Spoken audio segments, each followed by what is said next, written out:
या तो फिर बीजेपी के प्रवक्ता से 1 to 1 बात कीजिए, या तो उनको अपने बेडरूम में बुला लीजिए। नहीं, आप बेडरूम में बुलाते हैं? नहीं, क्या आप बोल रहे हैं? आप अपने बेडरूम में बुलाते हैं क्या?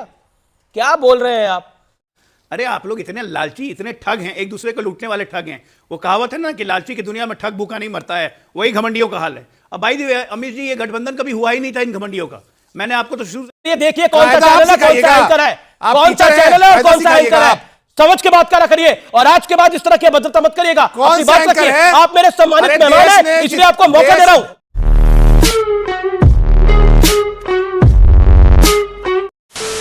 नमस्कार दोस्तों, स्वागत है आपका एक और नए डिबेट वीडियो पर। झारखंड के सीएम जमीन घोटाले के आरोपी है और उन पर ईडी की कार्रवाई चल रही है।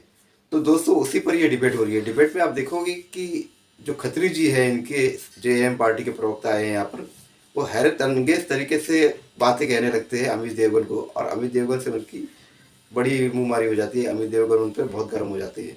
तो दोस्तों डिबेट के अंत में बहुत मजा आएगा। उससे पहले अनुराग भदौरिया और अजय आलोक जी आपस में भिड़ रहे हैं। तो दोस्तों शुरू करते हैं वीडियो। Let's start. जी क्या चल रहा है शमशेर सिंह जी?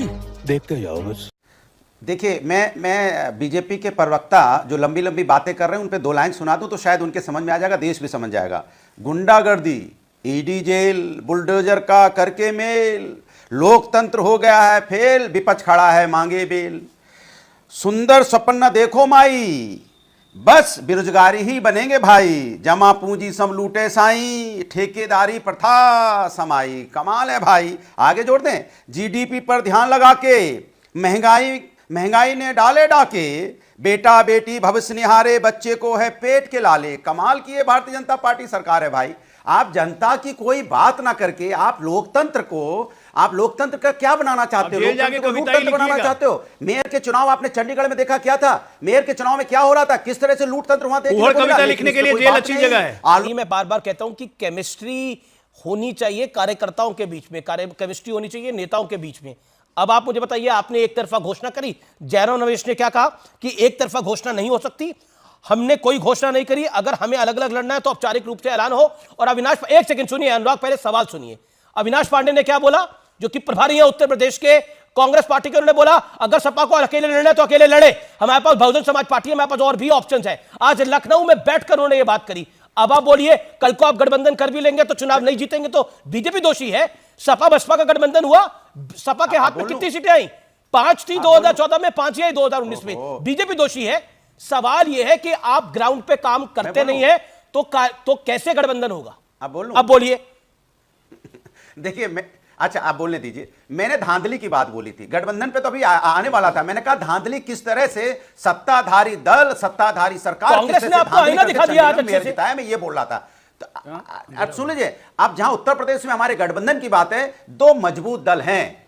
समाजवादी पार्टी उत्तर प्रदेश में मजबूत दल है और कांग्रेस अपने अन्य राज्यों में है। जहां समाजवादी मजबूत है तो आप भाई, एक जब मजबूत नेता होते हैं तो बातें होती हैं। आपकी बात से सहमत हूं मैं। वह हम अपनी सीटें जहां हमें लगेगा कि जहां समाजवादी जीत सकती है, मैं कह रहा हूं कि समाजवादी उत्तर प्रदेश में मजबूत पार्टी है और समाजवादी यहां पे जिन सीटों पे जीत सकती है, समाजवादी जीतेगी। कांग्रेस को उनकी मदद करनी चाहिए। जहां कांग्रेस मजबूत है, हमें लगता है जहां कांग्रेस कुछ अच्छा कर सकती है, इसलिए हमने उनको 11 सीटें दी थी। ठीक है, थोड़ी ऊपर नीचे हो सकती है, तो ये आपस में बातचीत चलती रहती है, लेकिन उससे जनता, हम तो जनता की बात करें। महंगाई से इसका क्या लेना देना, बेरोजगारी से इसका क्या लेना देना, इसका महिला समस्या से क्या लेना देना, बुलडोजर से क्या लेना देना, ईडी और सीबीआई से क्या लेना देना। Doctor Ajay Alok, make a point. Okay, audio down करिए अनुराग भदौरिया का। Doctor Ajay Alok, then Tanuj Khatri.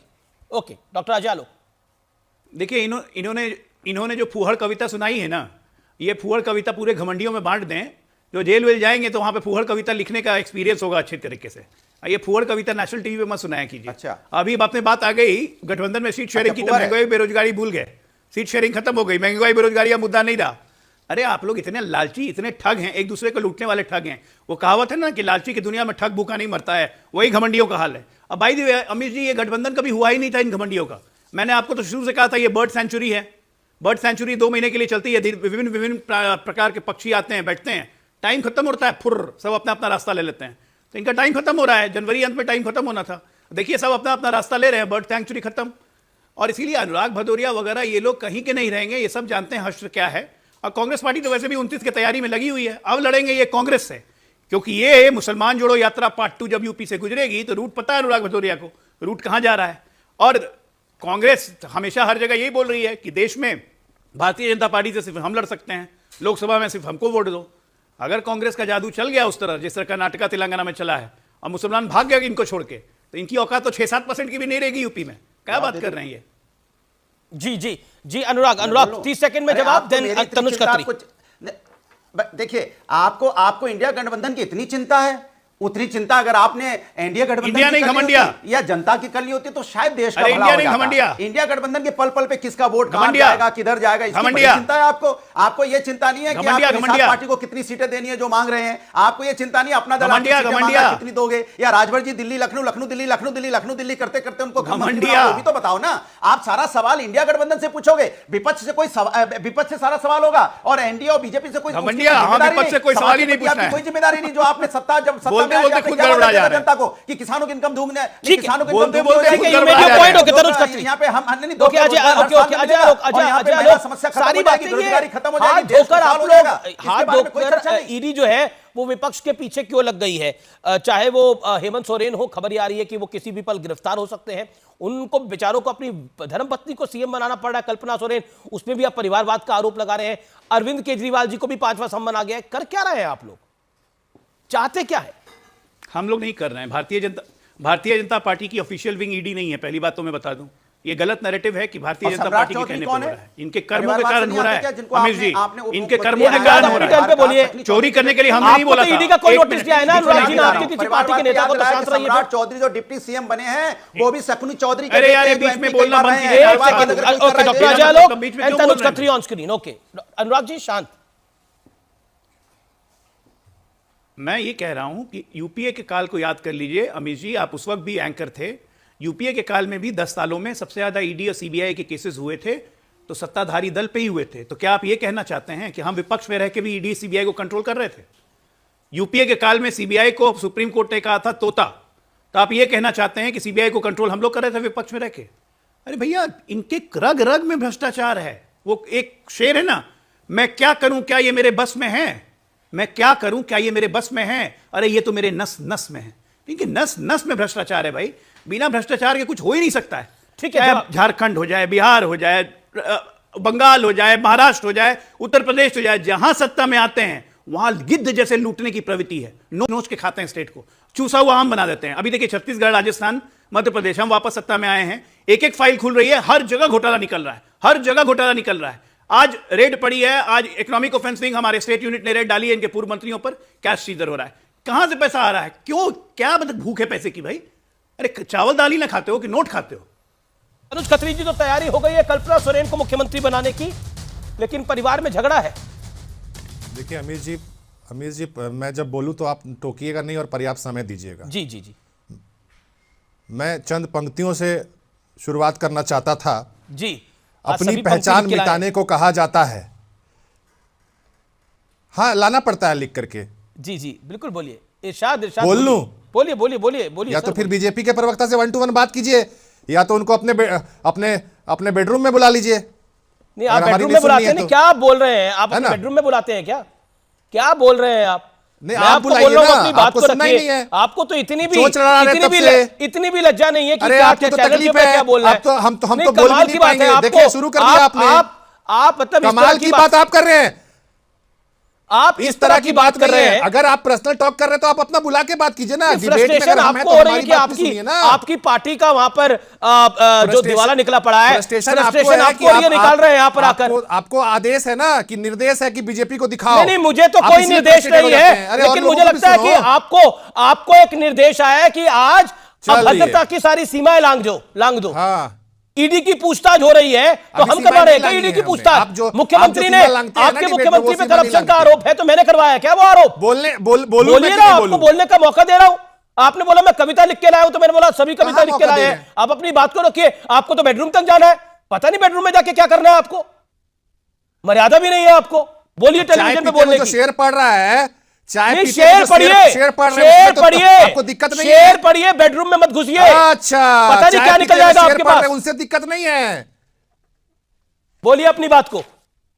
अभी नए चैनल पे आने शुरू हुए हैं, इसलिए कायदे में बात करा करिए, कायदे में बात करा करिए। देखिए कौन सा चैनल है, कौन सा एंकर है, कौन सा चैनल है और कौन सा एंकर है। समझ के बात करा करिए, और आज के बाद इस तरह की अभद्रता मत करिएगा। कौन अपनी सा बात एंकर रखिए। है? आप मेरे सम्मानित अरे मेहमान देश हैं, ने इसलिए आपको मौका दे रहा हूं। अरे देश के लोगों ने आपको सबक सिखाया था, वही एंकर से मैं बात कर रहा हूं। हाँ, बोलिए, अपनी बात को करिए। पता नहीं कौन सा सबक किया, आप बात कर रहे हैं, देश का नंबर 1 कार्यक्रम है, अपनी बात को रखिए। मांगने वाले एंकर से मैं बात कर रहा हूं ना, जो अपनी गलती पर माफी मांगता है, वो एंकर से मैं बात कर रहा हूं। आप अपनी बात को रखिए। क्या बात करते हैं आप? देखिए, मुझे लगता है कि आप जो है अपने कायदे में बात ही नहीं करना चाह रहे। बोलिए अपनी बात को। आप सुनना नहीं चाह रहे, आप सवाल कीजिए, मैं उसका जवाब आपको दूंगा। रखना है तो तमीज के दायरे में अपनी बात को रखिए, नहीं तो मैं क्या आपको कोई चैनल नहीं बुलाएगा आज के बाद। कायदा तमीज नहीं तो सिखाने मैं वाले क्या आप आपको कौन कोई होते चैनल हैं? नहीं बुलाएगा आज के बाद, अगर आप कायदे में बात नहीं करिएगा तो। इसलिए मेरा निवेदन है, आपको अपनी हाँ, बात तमीज के मत दायरे में बुलाइए। रखिए, जो चैनल पे मत बुलाइए, आधिकारिक तौर लेकिन पर है। आप इस तरीके से नहीं बोल सकते हैं। मैं बोल सकता हूं, आप मेरा अधिकार है, तानाशाह मेरा है, कार्यक्रम दूसरे है। चैनलों पर आप ठेका लिया अभद्रता आपने। नहीं कर सकते कार्यक्रम में आके। अरे आपका कार्यक्रम है तो मैं भी यहाँ बैठा हुआ हूँ, तो करिए ना अपनी बात को। आप सुनने के लिए बुलाइएगा कि अपनी तो बात करिए सुनवाने अपनी के बात लिए को, बुलाइएगा? तो करिए अपनी बात को। धमका क्या रहे हैं आप? ये भगवान क्या जुल्म है। तो दोस्तों डिबेट हो गई खत्म, वीडियो हो गई पूरी। उम्मीद करता हूँ दोस्तों ये डिबेट वीडियो आपको पसंद आई होगी। तो सभी पर ईडी की कार्रवाई चल रही है और सभी के घोटाले सामने आ रहे हैं। तो दोस्तों ये बात सही है, इन्होंने घोटाले किए और ये घोटाले करने वाले बच्चे बख्शे नहीं जाएंगे। देश को लूट के खा रहे थे, सोचा तो कोई पूछने वाला नहीं है, लेकिन इनका बाप बेटा है मोदी। अगर मेरे ख्याल से कुछ लोगों को लगता होगा ये शायद हो सकता है फर्जी है, दोस्तों ऐसी बात नहीं है। फन तंत्र चैनल पे जाके देखिए, क्या ज़बरदस्त वीडियो बना के डाली है उन्होंने, मजा आके देख के पूरा एक्सप्लेन किया है, एक एक बात एक्सप्लेन की गई है। जरूर देखना जाके, फन तंत्र सर्च करिए यूट्यूब पे। आप तो देखते होगे, जब ये देखना है तो वो तो सवाल ही उठा, वो भी देखते होगे। एक एक बात, एक एक फ्रॉड सब एक्सप्लेन किया गया अच्छे से, सबूत और तथ्यों के साथ। आपको मजा आ जाएगा, देखिए जरूर। तो दोस्तों उम्मीद करता हूँ ये डिबेट वीडियो आपको पसंद आई होगी। अगर ये डिबेट वीडियो या कंटेंट मेरा काम आपको पसंद आया तो चैनल सब्सक्राइब करते जरूर जाएंगे। मिलता हूँ आपसे अगली वीडियो में, तब तक के लिए जय हिंद, वंदे मातरम।